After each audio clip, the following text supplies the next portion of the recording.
contentos de toda la recepción que ha tenido este conversatorio. Hay más de 200 personas inscritas que se van a ir sumando a esta actividad, lo que no solo refuerza la importancia de organizar este tipo de actividades, sino que también el compromiso que tenemos con nuestra sociedad, ¿ya? Los dejo invitados desde ya a realizar las preguntas en el chat de la reunión de Zoom. Más que agregar, los dejo con la profesora Francisca Murray Cuevas, abogada UC, profesora del Departamento de Derecho de Práctica y Ciencia Jurídica en el área de familia, magíster en Derecho de la Pontificia Universidad Católica y especialización en litigios orales.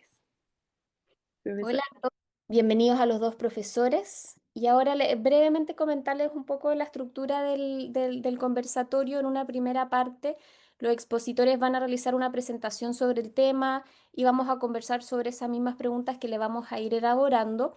Y luego van a realizarse, como les decía Viviana, las preguntas al público, o se van a recoger las preguntas que ustedes puedan ir dejando en el chat de Zoom. Bien, partimos entonces, y acá ciertas preguntas de contexto, y vamos a partir primero con el profesor Bordachar, a quien le pregunto, Rodrigo, considerando la experiencia que tú tienes, ¿cómo se ha implementado o cómo se podría implementar el uso de las tecnologías y de la inteligencia artificial en lo que es construcción de la teoría del caso, actuaciones procesales y el mismo trabajo de los tribunales? Gracias, Francisca, y gracias una vez más a el proyecto de litigación UC por permitirme dar la lata de nuevo. Y parece que si alguien está repetido, es como que este señor habla de todo. Un poco, un poco, esa es la idea. Pero me pidieron que hablara de la perspectiva de la litigación. Y lo veo desde el punto de vista de un usuario, no de alguien especialista en derecho a las tecnologías, sino alguien que, como ustedes, lo que están viendo hoy día, pueden empezar a experimentar o usar e informarnos como usuarios de qué alternativas tenemos con la inteligencia artificial. Y son tres áreas las que tú me preguntas. La primera es la construcción de la teoría del caso.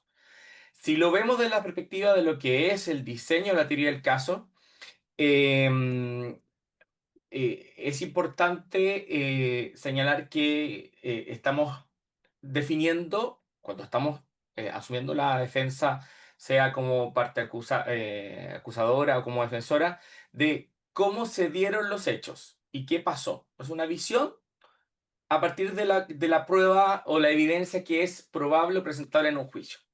Entonces, cuando tenemos sobre todo mucha prueba, mucho elemento, sobre todo documental, con muchas hojas. No sé si se acuerdan, la prensa, por ejemplo, salía que había una herramienta que ocupó la PDI o la Fiscalía en el juicio, en el caso de la investigación del caso Audios, que eran como más de 40.000 páginas de chats y fueron sacando a partir justamente de herramientas de tecnología, de inteligencia artificial, ciertos elementos que eran relevantes. Aquí nosotros como abogados en una u otra posición podemos, por ejemplo, darle instrucciones a la herramienta que estemos usando de hazme un resumen respecto de cuáles son los elementos probatorios que son más necesarios. Hoy día también hay que enfocarse en el sistema que tenemos. A diferencia de en el derecho común, donde tienen el Discovery que a uno le pasan caja y caja y caja de evidencia, documento y todo, puede ser que no le veamos hoy día una utilidad muy significativa.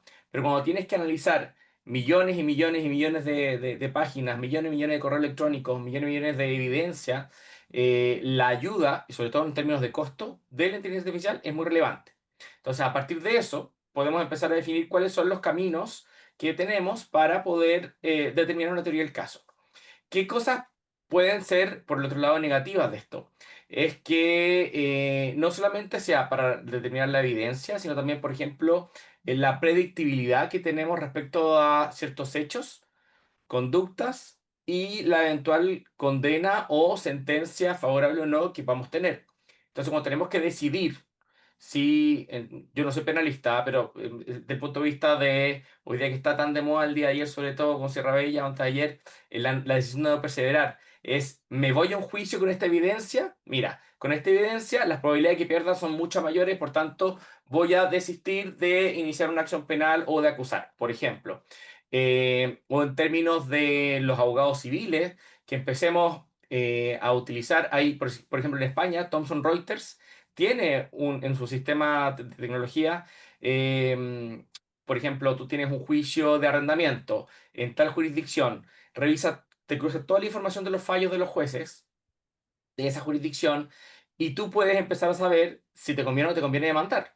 Y eso puede terminar siendo también, desde el punto de vista de los justiciables, un problema, porque no vas a tener abogados que quieran ir a perder de acuerdo a la tecnología. Esa es una parte de lo que es la teoría del caso. También inteligencia artificial y tecnología, a los mismos abogados nos sirve para organizar todo lo que es lo que llamaríamos un case management, cómo organizamos un juicio desde principio a fin. Eso también es relevante, ¿ya? Hoy día hay herramientas de Legal Tech en el mercado que, es cierto, no todos tienen acceso hoy día. Al principio, cuando partían, estas tecnologías eran relativamente baratas porque querían entrar al mercado, pero hoy día se han masificado, pero al mismo tiempo los costos también han aumentado y por tanto el acceso puede ser un poco más caro, pero siempre hay herramientas que son más baratas. Y en términos de el Poder Judicial, yo creo que es sobre todo cuando tienes acciones o demandas que son todas iguales, condiciones que son todas iguales, me parece que es una manera de poder avanzar sin descuidar, sobre todo, que eso es bien importante, que la decisión final debe corresponder a una persona, ¿ya? Sin perjuicio que hay otras jurisdicciones, que probablemente Alberto lo va a tratar, que son casos de pequeña cuantía, donde hay hasta cierto punto un fallo respecto de lo que llamaríamos un juez robot. Porque a mí, me perdonarán, no me consta, pero cuando tienes que fallar 10.000 recursos de protecciones de ISAPRE, como era antes, y todos en un mismo día, dudo que haya habido un relator que se leyó los 10.000 recursos, los dijo todos y los firmaron los 10.000 fallos. O sea, eh, ellos dicen que sí, que, no, que fue individual, vamos a creerles. Pero, por ejemplo, ese puede ser una buena alternativa. Ujú. Bien, gracias Rodrigo. Y hablando, justamente tú tocabas el tema de los riesgos. Y acá una pregunta para Alberto. Según tu experiencia, según tu opinión, ¿cómo es que la inteligencia artificial puede contribuir a identificar los riesgos, pero también las oportunidades en términos de estrategia judicial? Bueno, muchas gracias al proyecto de litigación. Usé primero a Viviana o a Francisca, o también a mi panelista, ¿no? A Rodrigo. Bueno, yo creo que estos temas son súper interesantes. Estamos viviendo una etapa de como de mucho hype, ¿no? De hecho, la Federal Trade Commission, con la de Biden, ¿no? Cuando estaba Lina Khan, que era también una abogada también súper preocupada de la evidencia, de cómo se utilizaba la información en juicios, empezó a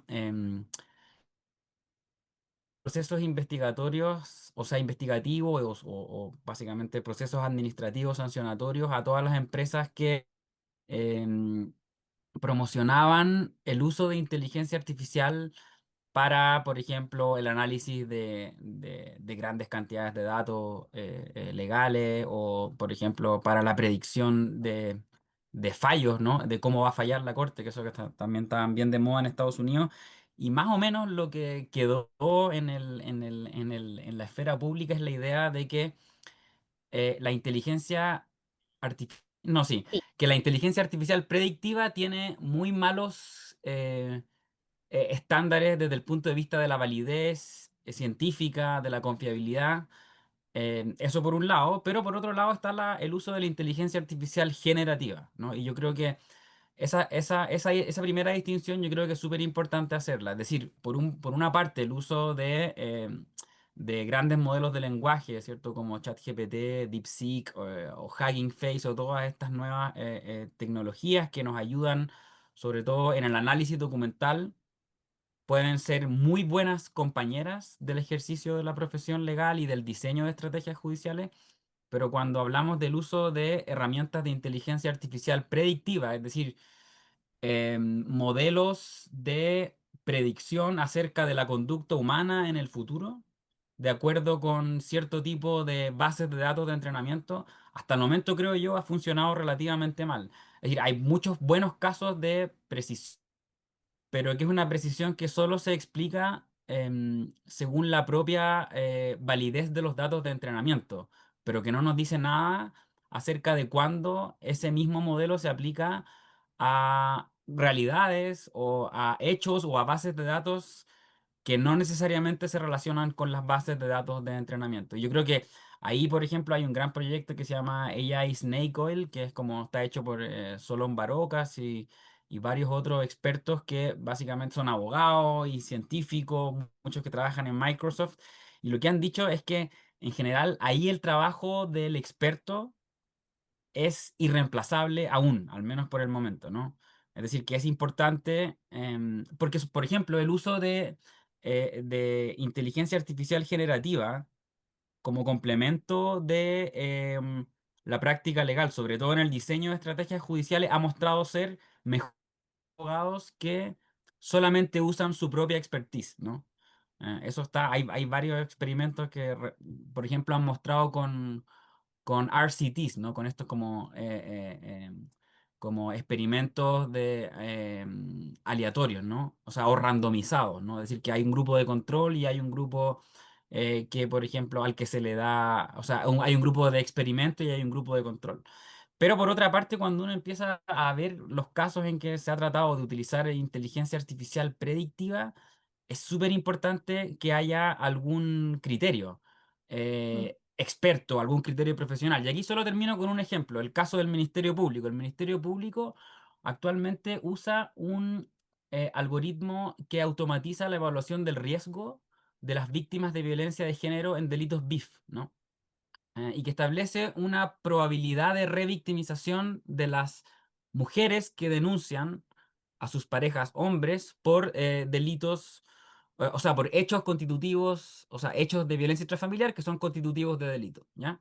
Y eso es que conoce el Ministerio Público. Lo que está más o menos claro es que los fiscales tienen la alerta de si hay un riesgo alto de revictimización, si hay un riesgo inminente que los obliga, por ejemplo, a pedir una medida cautelar, pero ese algoritmo no permite entender cuáles son las variables explicativas, ¿no? Que le permitan, por ejemplo, a un fiscal justificar la solicitud de una medida cautelar ante un juez de garantía. Entonces, si hay una inteligencia artificial que solo nos entrega grandes datos o que nos entrega patrones o correlaciones entre datos, pero no nos es capaz de explicar por qué esos datos están vinculados o por qué existiría alguna relación causal, eso no nos sirve ante un tribunal, ¿no? En donde el ejercicio de la razón sigue siendo lo que prima. Entonces ahí está la gracia de por qué estudiamos todavía 5 o 6 años o a veces más nos demoramos en sacar los títulos. Así que esa sería una primera aproximación.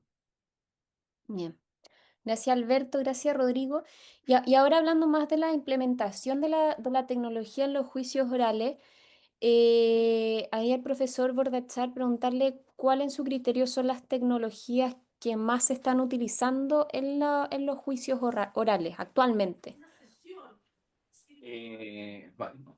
Parece que tenemos como auspiciadores. La Viviana ahí cuando las preguntas quería que dijéramos nombre, yo creo, de productos. No sé que algo hay detrás en este programa. Esta pregunta.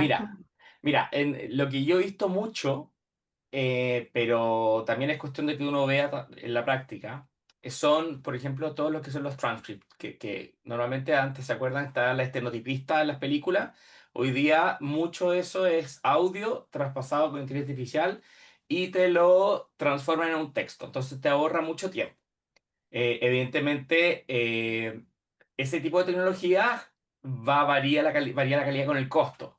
Porque tú, por ejemplo, tú tienes una reunión aquí, podemos tenerla acá, o en Teams, y la otra vez me estuve en una asamblea, yo era tesorero, y tenía yo puesto justamente el Teams, el transcript, salía una cosa así como, y tu hermana, nada que ver. Entonces imagínate si alguien le confiara íntegramente a lo que esa traducción, que partía nuestro español, chileno es distinto, imagínate en un causa penal, a un español neutro, puede tener algunos problemas importantes. Esa yo diría que es la que más se usa y hay un montón hoy día de empresas que se están especializando.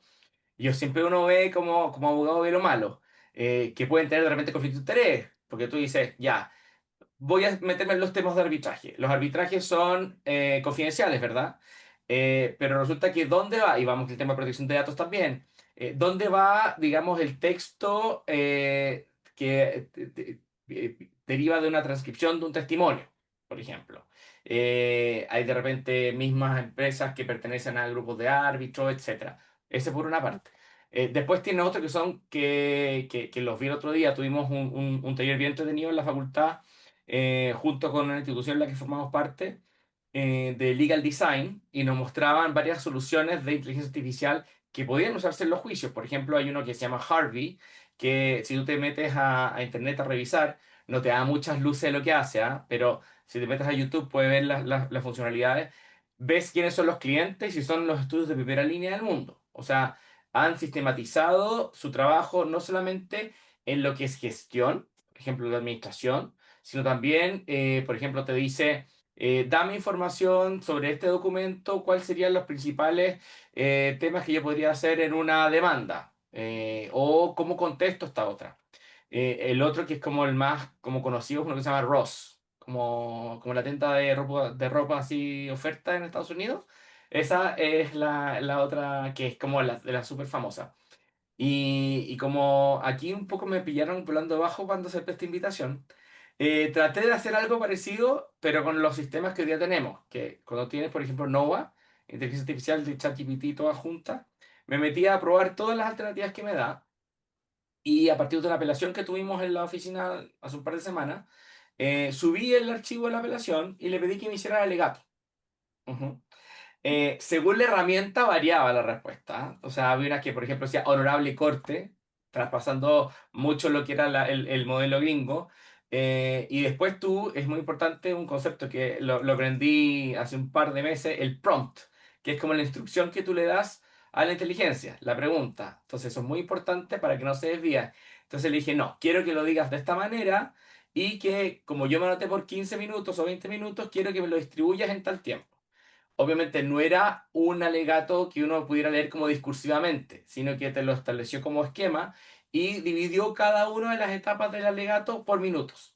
Entonces decía, ya, esta introducción, tienes que tratar de esto, darle 4 minutos. Entonces, de cierto punto, sobre todo para litigantes que recién empiezan, que uno es una bola de nervios cuando va a hacer sus primeros alegatos, se le aprieta la guata, se le seca la boca, es súper relevante quizás que alguien te guíe cómo hacerlo. Hay otras herramientas, pero creo que era Ross también, que tú podías hacer ensayos de tus alegatos, por ejemplo. Y te grababa y te corregía, ¿ya? Pero eso tengo que acordarme cuál de todas esas porque vi muchas. Pero, por ejemplo, tienes ese tipo de herramientas que son súper útiles. Ya. Y desde la misma lógica del juicio, pregunta para Alberto, ¿de qué forma o en qué sentido la inteligencia artificial puede apoyar en la preparación de los argumentos como específicos para cada audiencia que uno pueda tener? Siguiendo la misma línea de lo que nos comentaba Rodrigo. Bueno, sí, sí, siguiendo con lo que decía anteriormente, yo creo que la inteligencia artificial sirve mucho, sobre todo para las fases de preparación, de presentaciones, de adaptar un discurso a diversas audiencias. Y yo creo que eso es bien notable. Por ejemplo, se ha utilizado mucho para la socialización de sentencias a distintas audiencias.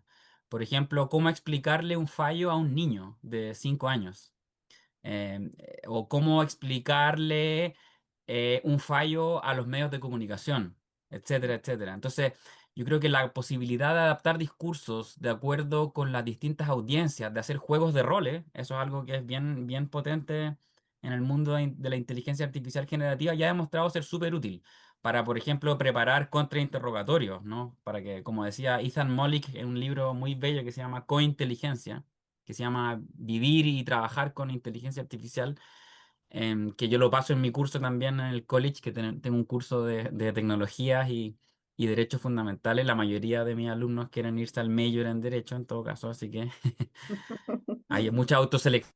Pero todos me dicen que, por ejemplo, preparan mucho las presentaciones orales, buscan los fallos en sus propias minutas. Y eso es algo que los abogados sabemos hacer, sobre todo cuando estamos preparando presentaciones orales, ¿no? Entonces, decir como, o tratar de, por ejemplo, ver cuáles son las preguntas o los contrainterrogatorios que le pueden hacer a los testigos, o por ejemplo, para comprender peritaje científico o para hacer los contrainterrogatorios de peritaje científico. Eso está bien probado y hay varias herramientas que sirven en ese sentido. Entonces, yo creo que ahí, por ejemplo, hay mucho trabajo que hacer y sobre todo que sirve de complemento, ¿no? Que no necesariamente reemplaza la tarea. Yo creo que aquí la técnica Feynman, ¿no? Que se enseña mucho en preparación de estrategias orales, ¿no? Es decir, si tú no eres capaz de explicarle a un niño de 5 años, entonces significa que no comprendes el tema, ¿no? Entonces decía la técnica de este profesor del Premio Nobel de Física en Harvard, que decía, bueno, la mejor manera de probar que tú sabes algo es ser capaz de explicarlo en simple.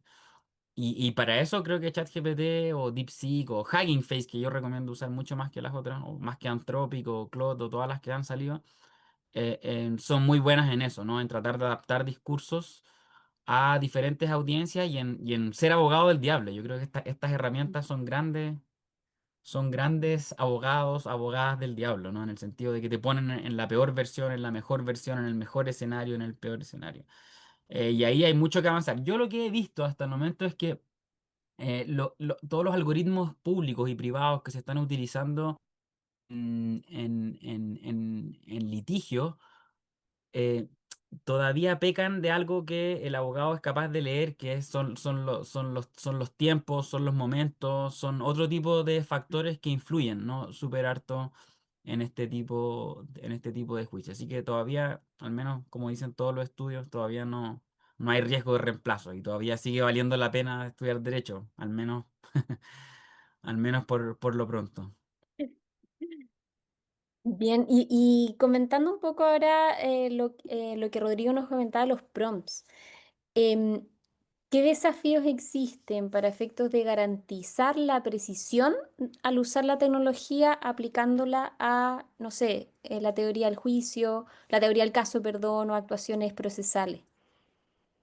¿Cómo es posible garantizarlo?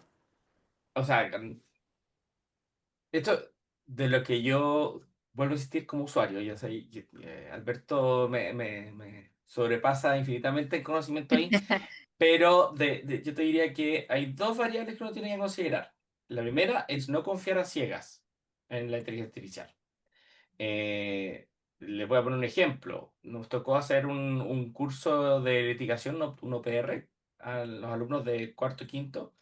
eh, claro, tenían que presentar ellos una demanda. Y me citan un artículo y yo soy re malo para la geografía del código, pero dije, este artículo no dice eso. Me lo Ya, habrán cambiado.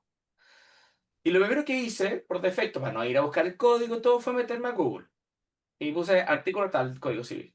Y me aparecía lo que salía y dije, ¿pero en qué minuto lo cambiaron? Y me fui a mi clásico código de papel.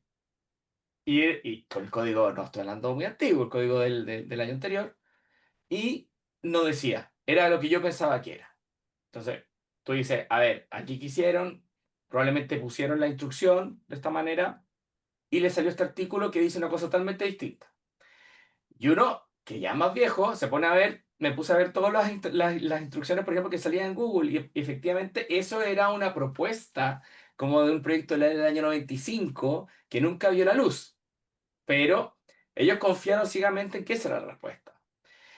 Pasó hace poquito, yo creo que ustedes lo leyeron, porque salió en el diario, ni siquiera en el micro legal, un abogado que había citado fallos que no eran, aquí en Chile, sí. y pidieron sanción en el tribunal como dijo, ya, bueno, se equivocó, como que lo dejó ahí, no pasó a mayores, pero efectivamente le dio un raspacacho diciendo, mire, aquí no, él se defendió diciendo que en realidad no había verificado la fuente, pero yo creo que ahí uno tiene que hacer un doble check, o sea, si me está diciendo que el fallo tal o el autor tal dice tal cosa, voy a la fuente original.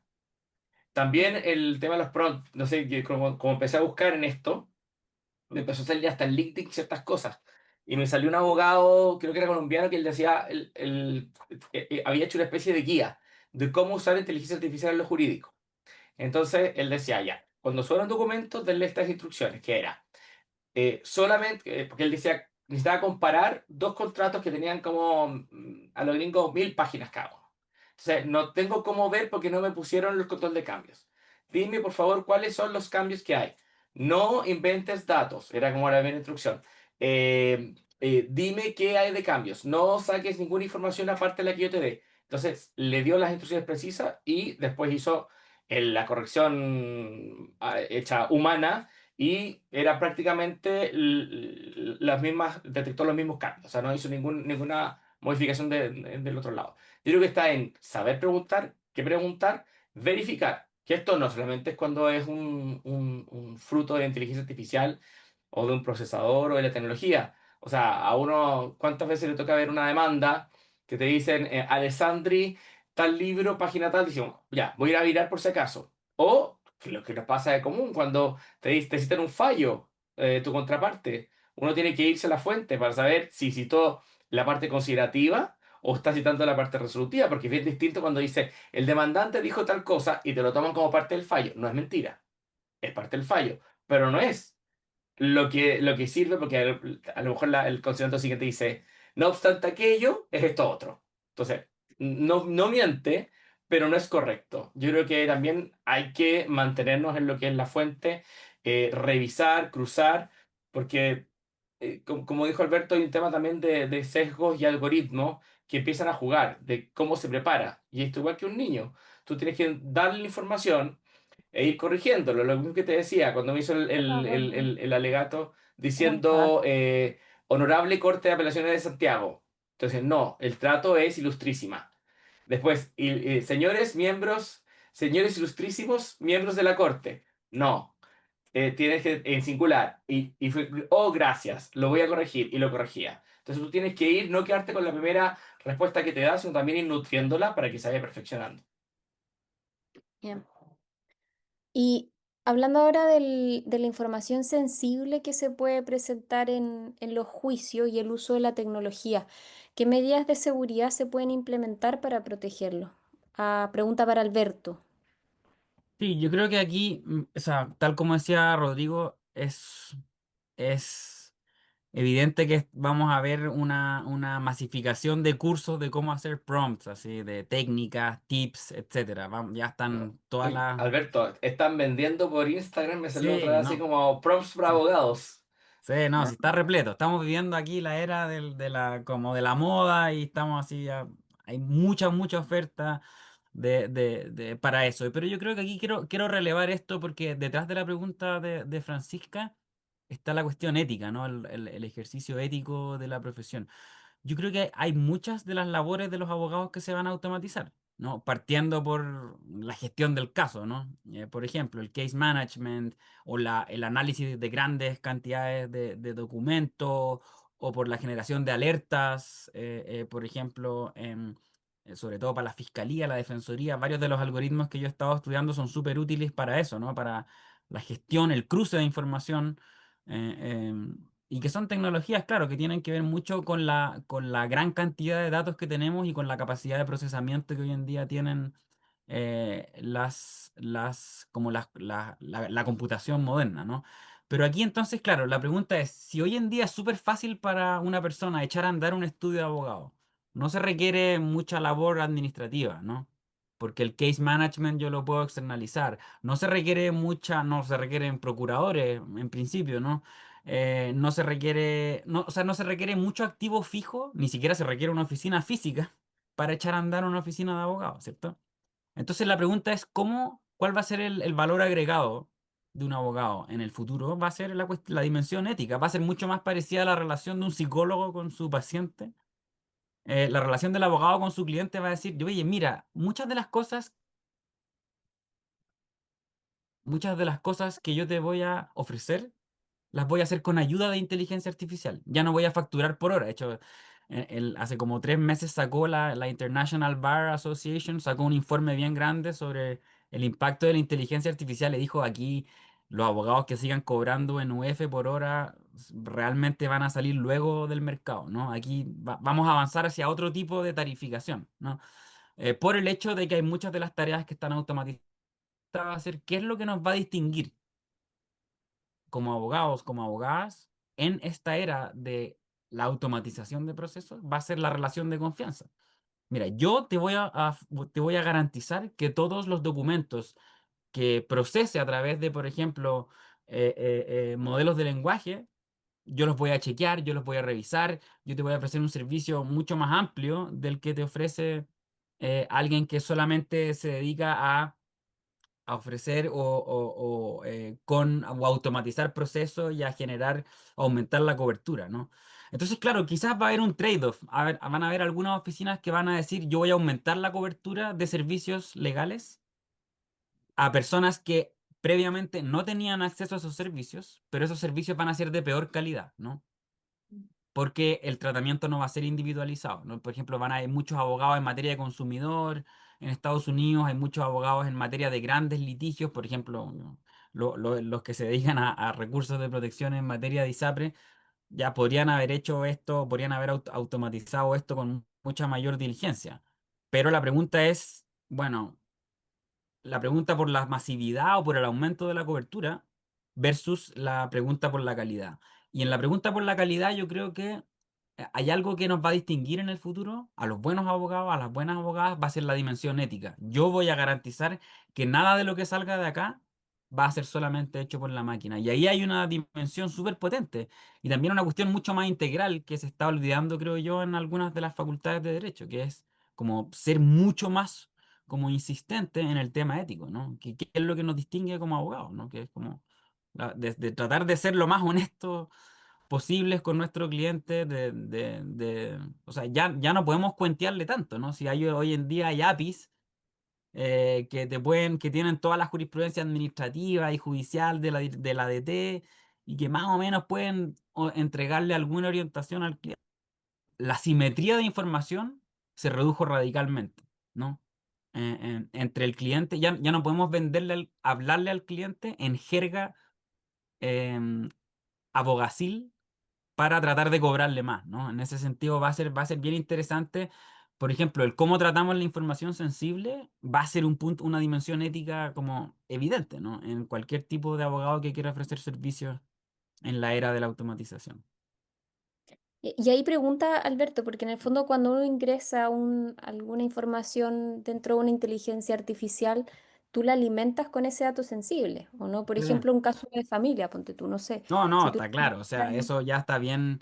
De hecho, las propias, las propias grandes como inteligencias artificiales generativas o las grandes aplicaciones han tenido que ir como poniéndole como safeguards, ¿no? Es decir, que les ponen tope, ¿no? Es decir, oye, hay que esta persona está jugando demasiado con datos sensibles e Mm, incluso te pueden bloquear la cuenta, ¿no? ah, O en algunos casos, las propias oficinas, ¿no? Tienen en sus licencias, cuando las grandes oficinas de abogados, cuando contratan estos servicios, diseñan o pueden negociar los términos y condiciones con ese tipo de herramientas, de modo que los datos sensibles queden bajo un estricto como dispositivo técnico de confidencialidad. Pero yo creo que aquí hay muchas cosas que se requieren, por ejemplo, actualizar. Yo creo que el caso reciente de Procultura o de Sierra Bella, en que, claro, los intervinientes, y no solamente el fiscal, pueden ser los responsables de las filtraciones. Yo creo que acá o sea, lo mínimo que le podemos exigir al Ministerio Público es que allí donde hay datos sensibles que pueden no tener una relevancia directa para la investigación, existen métodos o tecnologías que permiten asegurar la trazabilidad de esa información, ¿no?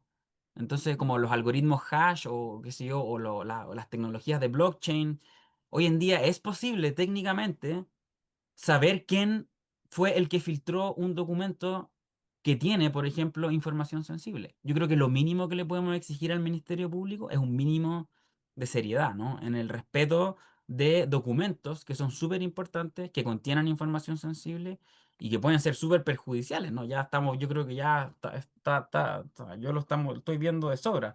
Y sobre todo me impresiona mucho que en un contexto y sobre todo en un país donde creo que nos está importando bien poco la privacidad, eh, mm, em, yo creo que es posible diseñar tecnologías que puedan poner a riesgo, o sea, o que puedan advertir en aquellos casos en que estamos jugando con información sensible y en donde ni siquiera tenemos respuestas básicas para eso, ¿no? Por ejemplo, en uno de los algoritmos que yo estudié, el gerente de informática de una institución súper importante no tenía idea en dónde físicamente había respaldo o en qué servidores físicamente se encontraban los respaldos de casos o de expedientes en los que habían datos ultra sensibles, ¿no? Datos de salud, informes, exámenes de salud, etcétera, etcétera.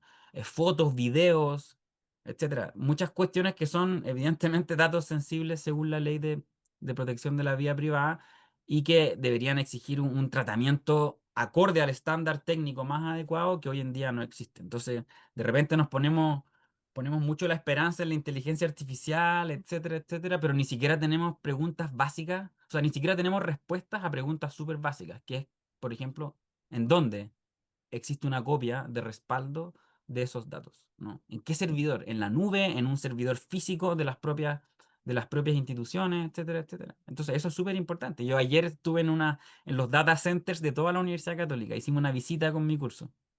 Y fue súper potente cómo nos contaban lo importante. Ellos son trabajadores esenciales, que están 24/7.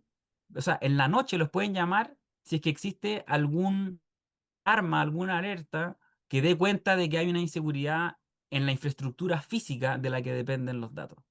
Y eso es algo que quizás nosotros no, los abogados no tenemos mucha idea, ¿no? Entonces yo creo que el correlato material que hay detrás de toda esta infraestructura que a veces la asociamos malamente con la idea de la nube, porque quien inventó esa metáfora es realmente un genio, porque nos hace olvidarnos de que hay personas de carne y hueso. Yo ayer estuve en un subterráneo en San Joaquín de la que depende la seguridad de todos los datos que tiene la Universidad Católica. Y son 150 personas en el departamento de informática, 20 personas en un subterráneo de los que están monitoreando minuto a minuto qué es lo que pasa con nuestros datos como usuarios de la universidad, como estudiantes, como profesores, funcionarios, etcétera, etcétera. Y eso creo que no lo relevamos lo suficiente. Hay una infraestructura, o sea, hay personas de carne y hueso que están 24/7 preocupadas de que nuestros datos estén protegidos de ciberataques, de problemas en la infraestructura física, de que hay cambios en la temperatura, en la humedad de los servidores. Todo eso importa cuando estamos tratando con información sensible. Oye, perdona, Francisca, Y pero hay algo dale, dale, relevante lo dale. que dice Alberto y que a propósito de una pregunta que hicieron las personas en el chat, yo creo que también los abogados tenemos que asumir ciertas responsabilidades que no las tenemos tan presentes. Por ejemplo, o sea, el tema de la protección de datos hoy día que teníamos una ley súper antigua, el año 93, con lo que tenemos hoy día, va a implicar que, por ejemplo, tenemos que darle salvaguarda a los clientes que llegan desde la entrevista, desde dónde guardáis la minuta que tomaste, hasta tú no puedes decirle, mira, tu información está en la nube. Ya, pero ¿qué es la nube? ¿Quién administra la nube? ¿Dónde va a parar eso? O sea, para bien o para mal, yo creo más para bien por el lado de los usuarios, es que los abogados vamos a tener que asumir lo que siempre hemos sabido, pero nunca hemos entendido bien, es la responsabilidad ética de los datos de nuestros clientes. Tú que eres familia, o sea, sé que un cliente, es un caso de BIF, que es restringido para todos, y yo tengo a lo mejor las fotos de la violencia, los datos de los agresores, o sea, son cosas que a lo mejor llegando, mira, esta entrevista es confidencial. ¿Qué significa?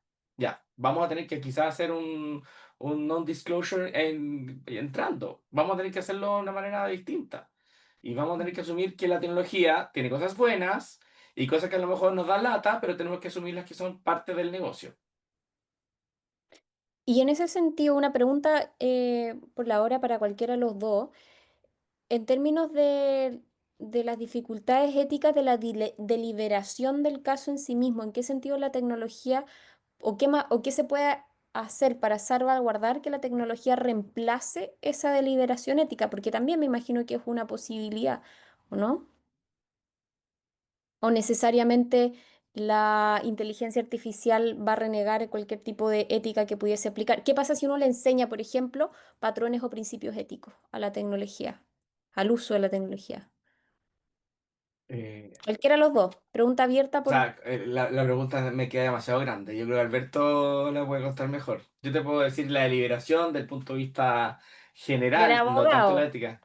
De Ah, liberación del juez, porque eso se plantea, me ha tocado hartos congresos últimamente que han hablado del punto de vista de los árbitros. el tema que tú acabas de decir, hasta dónde yo puedo ingresar, por ejemplo, todo el filing de un juicio arbitral con datos súper, súper, súper sensibles en términos de contrato. A veces hay acusación de corrupción en muchos casos de arbitraje, sobre todo internacional. ¿Dónde va a parar eso con la inteligencia artificial? Por ejemplo, resúmemelo, ¿qué implicancias tiene? Pero siempre la conclusión, del punto de vista de la deliberación del decision maker, digamos así, del que toma la decisión judicial o arbitral, es que es una actitud, o sea, es un acto tuyo propio, que no podrías delegar.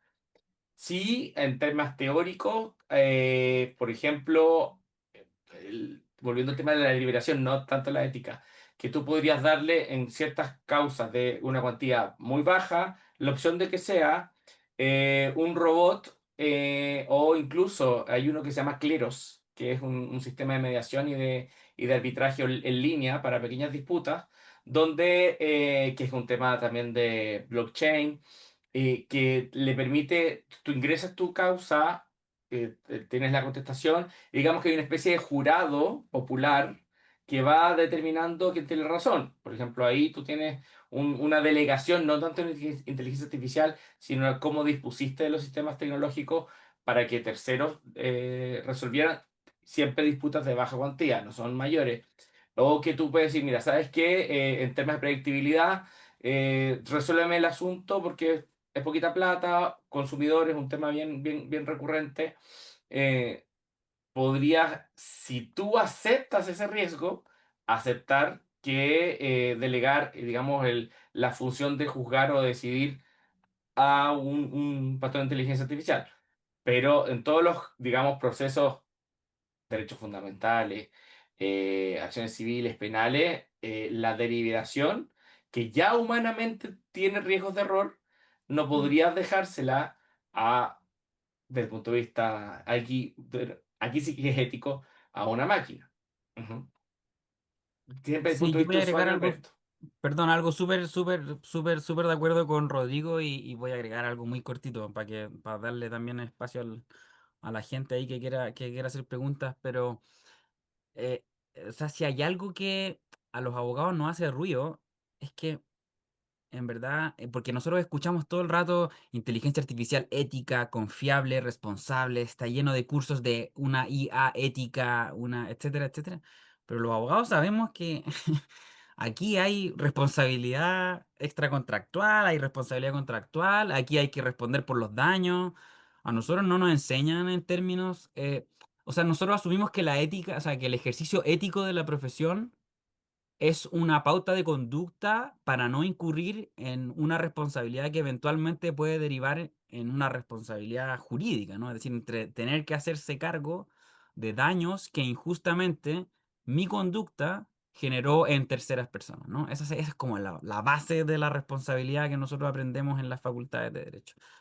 Pero entonces, claro, como que yo creo que la cantidad de compendios de principios éticos de la IA, a nosotros no, como que no nos hace mucho ruido eso. Y quizás la industria, el mercado también se ha encargado de decir que una inteligencia artificial ética es como la clave para un futuro o un desarrollo sostenible, pero yo creo que acá nosotros sabemos muy claro que los límites son jurídicos y que Mm. cuando hay una falla hay que hacerse cargo y hay que responder por los daños. Y cuando hay que responder por los daños, alguien tiene que hacerlo, ¿no? Y de hecho, a eso nos dedicamos los abogados, ¿no?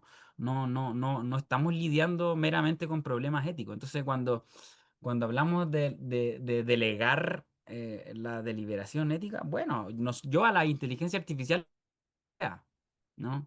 La puedo programar, la puedo diseñar con criterios más o menos supervisados, pero aquí lo que importa es la responsabilidad de nosotros desde el punto, la responsabilidad civil, podríamos decir, desde esa Mm. perspectiva, ¿no? Del abogado. Yo creo que eso es lo más importante. Igual, yo vuelvo atrás, no tanto el tema de la deliberación ética, porque yo creo que, como dijo Alberto, partimos todos de esa base, de que el ejercicio de cualquier profesión debe ser ético. Pero, por ejemplo, esta discusión te la traspaso a un tema que trabajo mucho, que es el tema de los árbitros.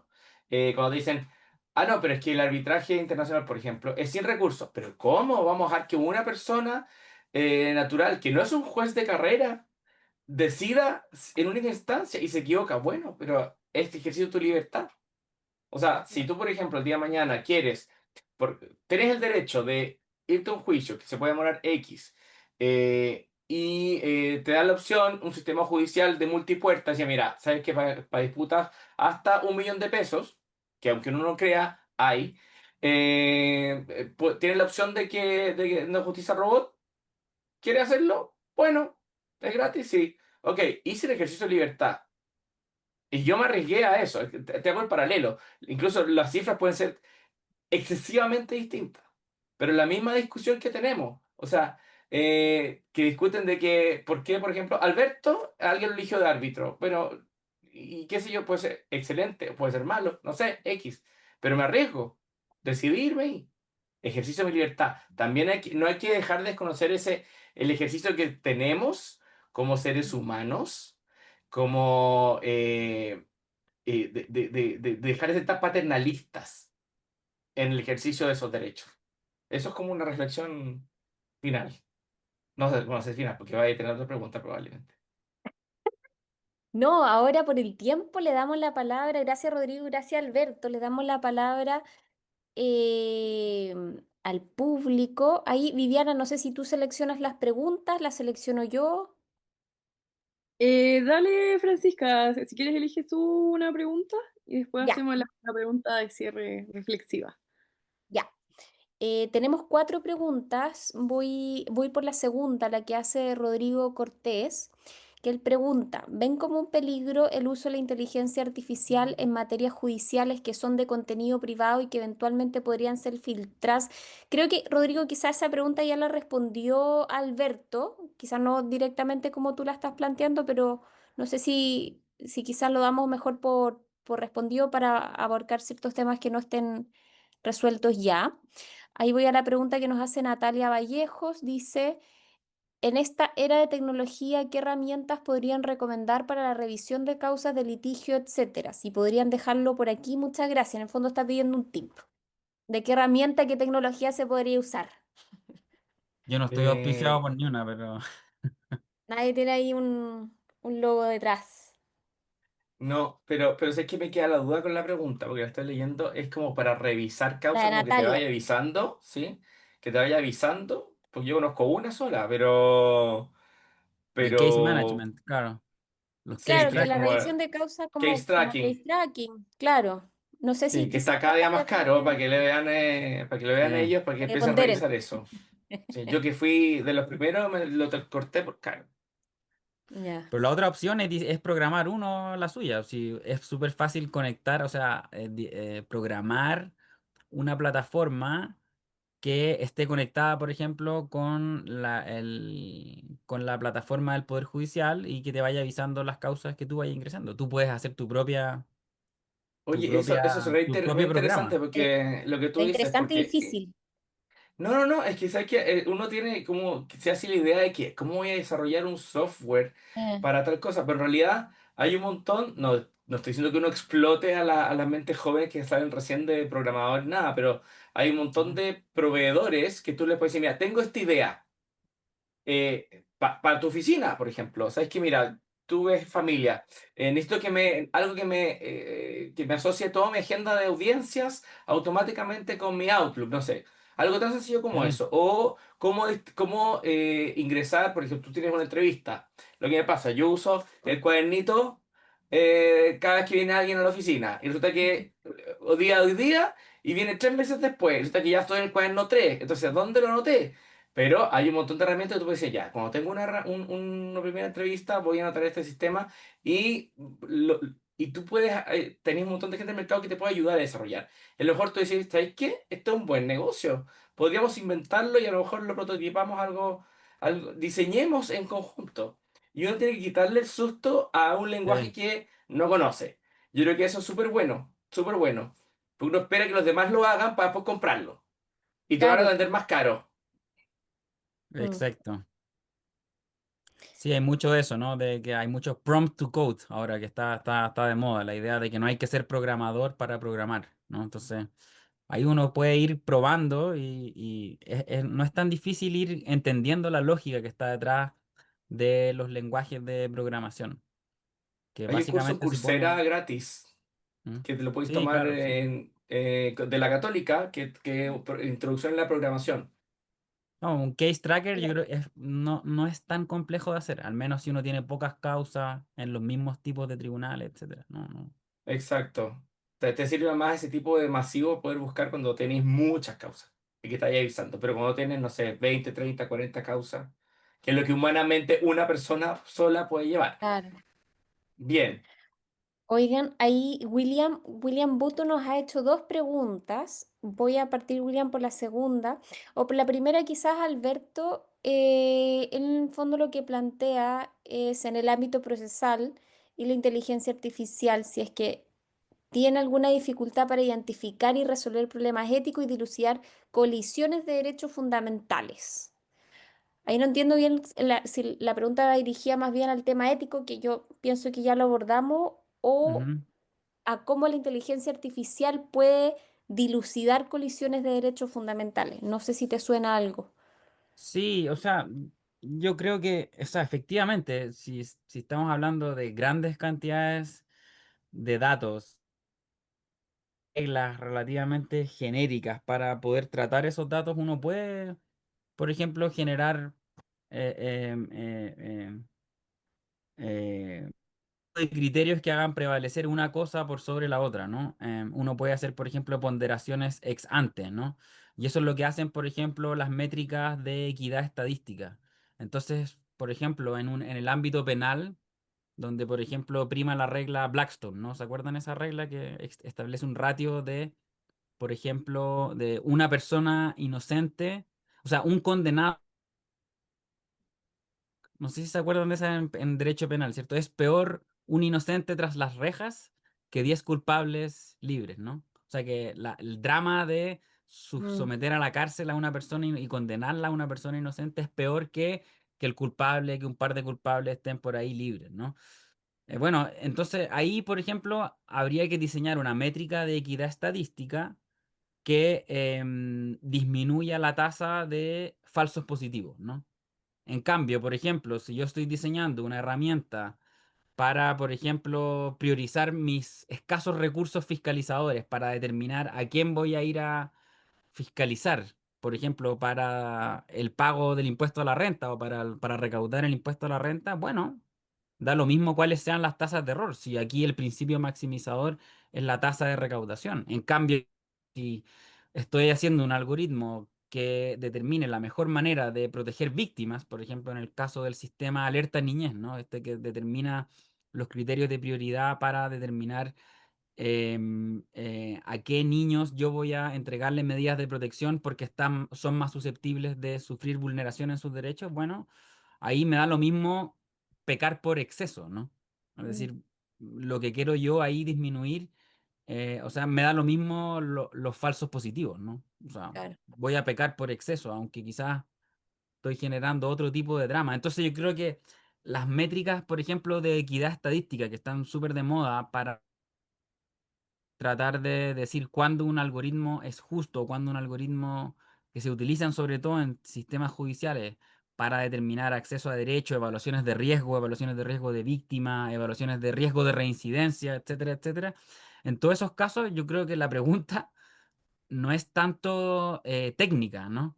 Sino que es una pregunta jurídica súper clásica, que eso es cómo valoramos los distintos bienes que están en juego, ¿no? Entonces, Ya. por ejemplo, en ese algoritmo el algoritmo de sugerencia de riesgo que utiliza el Ministerio Público hoy en día, claro, no le importa pecar por exceso en la protección de las víctimas, pero por el otro lado hay imputados. Entonces, es como siempre hay intereses en juego que hay que sopesar y balancear y ponderar, tal como dice William, y yo creo que eso es lo que nos entrega más encima una legitimidad procedimental y que tiene base en la idea de la democracia, ¿no? Que quienes nos juzgan al final son nuestros pares, ¿no? Son las mismas leyes que nosotros hemos creado, ya sea directa. Bien. Gracias, Alberto. Ahí eh, Viviana tiene Paulina, perdón, tiene la mano levantada. Paulina, estamos como con tiempo un poco apresurado, así que si quieres darnos o coméntanos brevemente tu pregunta Ya, para que podamos resolverla sí, rápido. hola. Sí, en forma muy breve, a propósito de materia penal, Ministerio Público, yo no sé hasta dónde podrá llegar la inteligencia artificial a propósito de los peritajes, por ejemplo, en relación a la confrontación de firmas. Incluso es más, la dactiloscopía en relación a a, una cantidad de datos que tiene el registro civil y que los peritos eh, de la PDI los toman y los utilizan en los peritajes. Más aún en relación al cotejo caligráfico. Yo no, en ese sentido, yo creo que se va a demorar mucho la Mm, inteligencia artificial en llegar a eso. Y en ese sentido, los peritos son fundamentales. Eso era todo. sí, ¿Sí? no, totalmente de acuerdo, totalmente, sí. Yo creo que hay más, bueno, y además yo creo que también es una pega de los abogados, ¿no? De tratar de entender las tecnologías que están detrás de ese tipo de peritajes, ¿no? Algunas tecnologías son mucho más analógicas, otras son mucho más digitales, pero yo creo que ahí hay una carencia en las facultades de derecho de que nos enseñan como principios de estadística, de inferencia probabilística, que son cuestiones que nosotros no dominamos mucho. Entonces, yo creo que ahí los minor en la Universidad Católica son bien choros. Yo tengo ahí, todos mis alumnos los tengo convencidos de que hagan el major en derecho y que hagan un minor en ciencia de datos. A todos los tengo ahí ya de aquí a 10 años, el abogado o abogada que no sepa manejar estos términos o estos como principios de racionalidad científica y matemática, pero sobre todo estadística, ¿no? Muchas de las técnicas de Machine Learning son estadísticas al final, son estadísticas súper clásicas. Los algoritmos de encriptación, por ejemplo, de WhatsApp o de todos los sistemas de mensajería, son algoritmos súper básicos que nos enseñan en cuarto medio, o sea, las ecuaciones no lineales. De eso depende la criptografía de WhatsApp, entonces. Son cosas que hay que volver a a la PAA. Yo di la PAA, pero hay que volver a TCU a acá. esos ejercicios matemáticos que uno olvidó en el pasado. Y que son súper sencillos, pero son las herramientas matemáticas que están detrás de los grandes sistemas tecnológicos. Son regresiones, no es más complejo que eso, ¿no? Yo para que te reáis, Alberto, a mis alumnos, una temporada que les hacía la primera clase, les hacía una ecuación. Pero, o sea, un problema matemático. Y tenían que ver ahí, desarrollarlo, estaban todos vueltos locos después haciendo. Sí. ¿Cómo se hacía? ¿Cómo se hacía?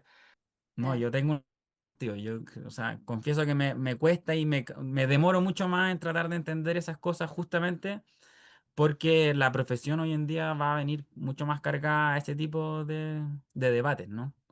Eh, eso. Bien, gracias Rodrigo Alberto. Solamente y para poder cerrar este conversatorio en un minuto, si nos pudiesen comentar los desafíos, quizás Alberto relacionándolo con lo mío, con lo mismo, perdón, los desafíos que se vienen para los abogados y el uso de la tecnología. Y yo creo que ya lo dije, hay dos cuestiones, la ética, ¿no? Pero Mm. la ética de la profesión, que puede eventualmente comprometer nuestra responsabilidad, yo creo que eso es lo que va a distinguir al buen abogado, a la buena abogada del futuro, ¿no? Y lo otro, lo que ya dije, es entender las tecnologías con las que nos relacionamos, entender qué es lo que está detrás, qué es lo que está detrás de la firma electrónica avanzada. Es un algoritmo súper sencillo, que es el algoritmo hash, que es como son ecuaciones que son muy fáciles de hacer hacia un lado, pero que es muy difícil de revertir. Y eso es lo que genera que, por ejemplo, cualquier alteración a un documento al tiro comprometa la integridad de... Entender eso es algo que debería ser una cuestión básica del ejercicio de la profesión hoy en día, ¿no? Eso. Esas dos cosas, Gracias. ¿no? Ética y comprender las tecnologías con las que nos relacionamos. No Súper. el detalle, pero entender cuál es el objetivo, cómo funcionan más o menos eso. Gracias Alberto y Rodrigo. No tengo nada más que agregar. Listo, ahí. Bien, muchas gracias a todos, gracias Alberto, gracias Rodrigo. Ahí Rodrigo dejó dos datos ahí en el chat para que puedan revisarlos también. Bueno, les agradecemos haber estado hoy